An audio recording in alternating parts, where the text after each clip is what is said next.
মনে যদি শখ জাগে ঘোরার, তাহলে আসলে কোনো কিছুই থামাইতে পারে না। আমার সামনে যে বাইকটা আছে জিক্সার SF, ওনার বাইকটার বয়স মাত্র 300 কিলোমিটার ছিল ট্যুরে রওনা দেওয়ার আগে।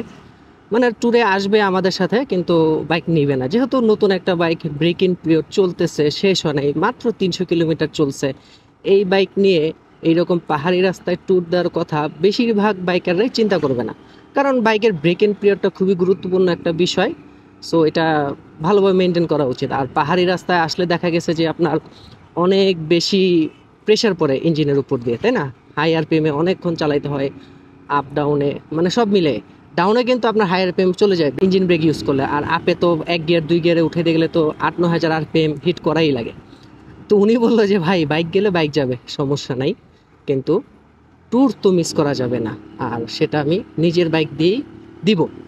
এবং যেই কথা সেই কাজ, উনি ওনার মাত্র 300 কিলো চলা জিক্সার SF নিয়ে আমাদের সাথে বান্দরবান ট্যুরে চলে আসছে। এখন আমরা নীলগিরি গেছি, নীলগিরি থেকে এখন আবার বান্দরবান হোটেলে ব্যাক করতেছি। হ্যাঁ, বাইকিং লাইফ সুন্দর।